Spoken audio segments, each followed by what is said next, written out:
ಶರ್ಮಿತಾ ಶೆಟ್ರು, ಸ್ಯಾಂಟ್ರೋ ರವಿಗೆ ಮತ್ತೆ ನ್ಯಾಯಾಂಗ ಬಂಧನವನ್ನು ವಿಧಿಸಲಾಗಿದೆ. ಜನವರಿ 25ನೇ ತಾರೀಕಿನ ತನಕ ನ್ಯಾಯಾಂಗ ಬಂಧನವನ್ನು ವಿಸ್ತರಣೆ ಮಾಡಲಾಗಿದೆ. ಮೈಸೂರಿನ ಜೆಎಂಎಫ್ಸಿ ಕೋರ್ಟ್ ಈ ಆದೇಶವನ್ನ ಕೊಟ್ಟಿದೆ. ಇವತ್ತು 15 ದಿನಗಳ ಕಾಲ ತಮ್ಮ ಕಸ್ಟಡಿಗೆ ಪಡೆಯೋ ನಿಟ್ಟಲ್ಲಿ ಪೊಲೀಸರು ಸಿದ್ಧತೆಯನ್ನ ಮಾಡಿದ್ರು, ಕೋರ್ಟ್ ಮುಂದೆ ಮನವಿಯನ್ನ ಮಾಡಿಕೊಂಡ್ರು. ಆದ್ರೆ ನ್ಯಾಯಾಧೀಶರು ಇದೀಗ ಜನವರಿ 25ನೇ ತಾರೀಕಿನ ತನಕ ಮತ್ತೆ ನ್ಯಾಯಾಂಗ ಬಂಧನವನ್ನ ವಿಸ್ತರಣೆ ಮಾಡಿದ್ದಾರೆ.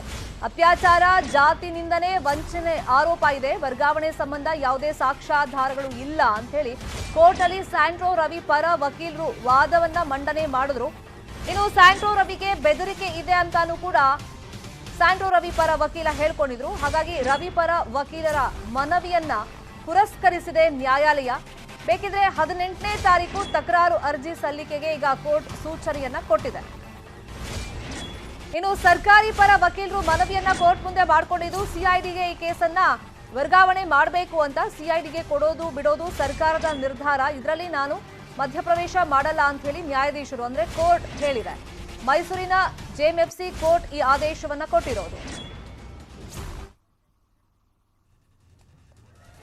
ಸ್ಯಾಂಟ್ರೋ ರವಿಗೆ ಮತ್ತೆ ನ್ಯಾಯಾಂಗ ಬಂಧನ ವಿಸ್ತರಣೆ ಆಗಿದೆ. 25ನೇ ತಾರೀಕಿನ ತನಕ ನ್ಯಾಯಾಂಗ ಬಂಧನವನ್ನ ವಿಸ್ತರಣೆ ಮಾಡಿರೋದು.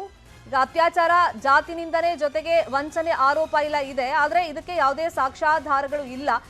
ಇನ್ನು ಕೋರ್ಟ್ ಅಲ್ಲಿ ಸ್ಯಾಂಟ್ರೋ ರವಿ ಪರ ವಕೀಲರು ಈ ಹೇಳಿಕೆಯನ್ನ ಕೊಟ್ಟಿದ್ದಾರೆ, ಅಂದ್ರೆ ವಾದವನ್ನು ಮಂಡನೆ ಮಾಡಿರೋದು. ಇದರ ಜೊತೆಯಲ್ಲಿ ಕೋರ್ಟ್ ನಲ್ಲಿ ಸ್ಯಾಂಟ್ರೋ ರವಿ ಪರ ವಕೀಲರು ಹೇಳ್ಕೊಂಡಿರೋದು, ಬೆದರಿಕೆ ಇದೆ ನಮ್ಮ ಕಕ್ಷಿದಾರರಿಗೆ ಅಂತ ಹೇಳ್ಕೊಂಡಂತ ಪರಿಣಾಮ ಈಗ 25ನೇ ತಾರೀಕಿನ ತನಕ ನ್ಯಾಯಾಂಗ ಬಂಧನವನ್ನ ವಿಸ್ತರಣೆ ಮಾಡಲಾಗಿದೆ. ಇದರ ಜೊತೆಗೆ ಸರ್ಕಾರಿ ಪರ ವಕೀಲರು ಕೇಳ್ಕೊಂಡಿದ್ದು, ಈ ಪ್ರಕರಣವನ್ನ ಸಿಐಡಿಗೆ ವರ್ಗಾವಣೆ ಮಾಡಬೇಕು ಅಂತ ಹೇಳಿ. ಬೇರೆ ಬೇರೆ ಪ್ರಕರಣದಲ್ಲಿ ಈತ ಬೇಕಾಗಿರುವಂತ ಆರೋಪಿ ಆಗಿರೋದ್ರಿಂದ ಈತನನ್ನ ವಿಚಾರಣೆಗೆ ಒಳಪಡಿಸಬೇಕು ಅಂತ ಹೇಳಿ. ಆದ್ರೆ ಇದರಲ್ಲಿ ನಾನು ಮಧ್ಯಪ್ರವೇಶ ಮಾಡಲ್ಲ ಅಂತ ಕೋರ್ಟ್ ಸ್ಪಷ್ಟವಾಗಿ ಹೇಳಿದೆ. ಇದು ತನಿಖೆ ಯಾವ ಸಂಸ್ಥೆಯಿಂದ ನಡೆಸಬೇಕು, ಯಾರಿಗೆ ವರ್ಗಾವಣೆ ಮಾಡಬೇಕು, ಅದು ಸರ್ಕಾರಕ್ಕೆ ಬಿಟ್ಟಂತ ನಿರ್ಧಾರ ಅಂತ ಕೋರ್ಟ್ ಹೇಳಿದೆ.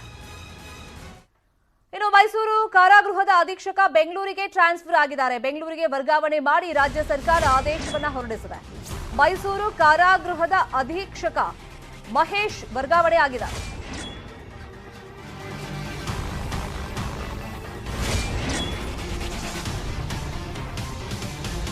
ಈ ಹಿಂದೆ ಮಹೇಶ್ ಶಿವಮೊಗ್ಗದಿಂದ ಮೈಸೂರಿಗೆ ಟ್ರಾನ್ಸ್ಫರ್ ಆಗಿದ್ರು. ಆಗಿನ ಟ್ರಾನ್ಸ್ಫರ್ ನಲ್ಲಿ ಸ್ಯಾಂಟ್ರೋ ರವಿ ಕೈವಾಡದ ಆರೋಪ ಕೇಳಿಬಂದಿದೆ. ರವಿ ಕೂಡ ಟ್ರಾನ್ಸ್ಫರ್ ಪತ್ರವನ್ನ ಸ್ಟೇಟಸ್ ನಲ್ಲಿ ಹಾಕೊಂಡಿದ್ದಂತೆ.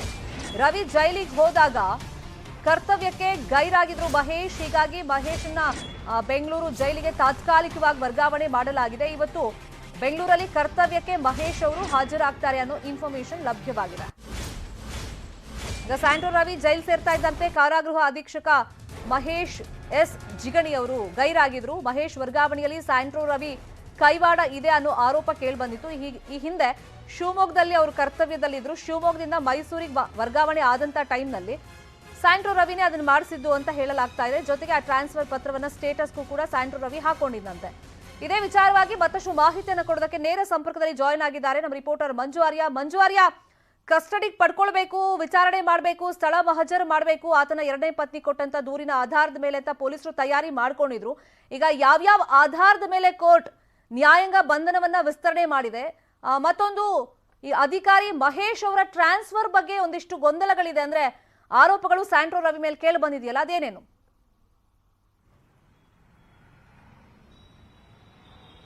ಎಸ್, ಖಂಡಿತವಾಗ್ಲೂ ಶರ್ಮಿತಾ, ಸ್ಯಾಂಟ್ರೋ ರವಿ ಸೇರಿದಂತೆ 3 ಜನ ಆರೋಪಿಗಳನ್ನು ಕೂಡ ಇವತ್ತು ಮೈಸೂರಿನ ಸೆಷನ್ಸ್ ನ್ಯಾಯಾಲಯದ ಜಡ್ಜ್ನ ಮುಂದೆ ಹಾಜರುಪಡಿಸ್ತಾರೆ. ಹಾಜರುಪಡಿಸಿದಂತಹ ಸಂದರ್ಭದಲ್ಲಿ ತನಿಖಾಧಿಕಾರಿಗಳು ಕೂಡ ಅಷ್ಟೇ ಸರ್ಕಾರಿ ಪರ ವಕೀಲರ ಮುಖಾಂತರವಾಗಿ ಮನವಿಯನ್ನ ಮಾಡಿಕೊಳ್ಳುವಂತಹದ್ದು. ಇವತ್ತು ಗಂಭೀರವಾದಂತಹ ಪ್ರಕರಣ, ಐಪಿಸಿ 376 ಅಡಿಯಲ್ಲಿ ಪ್ರಕರಣ ದಾಖಲಾಗಿರುವಂತಹ ಕಾರಣಕ್ಕೋಸ್ಕರ ಸ್ಥಳ ಮಹಜರು ಮಾಡುವಂತಹ ಅವಶ್ಯಕತೆ ಇದೆ. ಜೊತೆಗೆ ಈಗಾಗಲೇ ಆರೋಪಿಯ ಸ್ಟೇಟ್ಮೆಂಟ್ ಅನ್ನು ಕೂಡ ನಾವು ಸಂಪೂರ್ಣವಾಗಿ ದಾಖಲು ಮಾಡಿಕೊಂಡಿಲ್ಲ. ಈ ಒಂದು ಕಾರಣಕ್ಕೋಸ್ಕರ ನಮಗೆ ಕಸ್ಟಡಿಗೆ ಕೊಡುವಂತೆ ಒಂದು ಮನವಿಯನ್ನು ಕೂಡ ಮಾಡ್ಕೊಂತಾರೆ. ಈ ಒಂದು ಸಂದರ್ಭದಲ್ಲಿ ಸ್ಯಾಂಟ್ರೋ ರವಿ ಪರ ವಕೀಲರು ಕೂಡ ಅಷ್ಟೇ ಎಲ್ಲೋ ಒಂದು ರೀತಿ ವಾದವನ್ನು ಮಂಡನೆ ಮಾಡ್ತಾರೆ. ಅಂದ್ರೆ ನಮ್ಮ ಬುಲಂದ್ रहना चाहिए,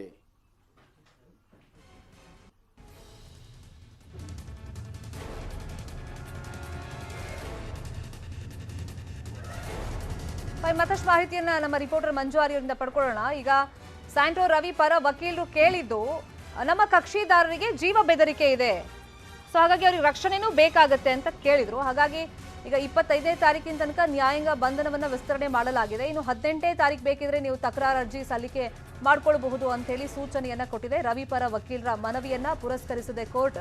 ಇದೇ ವಿಷಯವಾಗಿ ನಮ್ಮ ರಿಪೋರ್ಟರ್ ಮಂಜು ಆರ್ಯ ಎಕ್ಸ್ಪ್ಲೈನ್ ಮಾಡ್ತಾ ಇದ್ರು. ಗೋ ಹೆಡ್ ಮಂಜು. ಸಂಪರ್ಕ ಸರಿಯಾಗಿ ಸಾಧ್ಯವಾಗಿಲ್ಲ ಅನ್ಸುತ್ತೆ. ಮತ್ತಷ್ಟು ಇನ್ಫಾರ್ಮೇಶನ್ ನಮ್ಮ ರಿಪೋರ್ಟರ್ ಮಂಜು ಆರ್ಯಿಂದ ಪಡ್ಕೊಳ್ಳೋಣ. ಈಗ ಸಿಐಡಿಗೆ ವರ್ಗಾವಣೆ ಮಾಡಬೇಕು ಅಂತಲೂ ಕೂಡ ಸರ್ಕಾರಿ ಪರ ವಕೀಲರು ಕೋರ್ಟ್ ಮುಂದೆ ಮನವಿಯನ್ನ ಮಾಡಿಕೊಂಡ್ರು, ನ್ಯಾಯಾಧೀಶರ ಮುಂದೆ ಮನವಿಯನ್ನ ಮಾಡಿಕೊಂಡ್ರು. ಆದ್ರೆ ಈ ವಿಷಯದಲ್ಲಿ ತಾನು ಹಸ್ತಕ್ಷೇಪ ಮಾಡಲ್ಲ, ಮಧ್ಯಪ್ರವೇಶ ಮಾಡಲ್ಲ, ಇದೆಲ್ಲ ಸರ್ಕಾರಕ್ಕೆ ಬಿಟ್ಟಂತ ವಿಷಯ ಅಂತ ಕೋರ್ಟ್ ಸ್ಪಷ್ಟವಾಗಿ ಹೇಳಿದೆ. ಮತ್ತೊಂದು ವಿಷಯ ಈಗ ಬೆಳಕಿಗೆ ಬಂದಿರೋದು, ಮೈಸೂರು ಕಾರಾಗೃಹದ ಅಧೀಕ್ಷಕ ಬೆಂಗಳೂರಿಗೆ ತಾತ್ಕಾಲಿಕವಾಗಿ ಟ್ರಾನ್ಸ್ಫರ್ ಆಗಿದ್ದಾರೆ.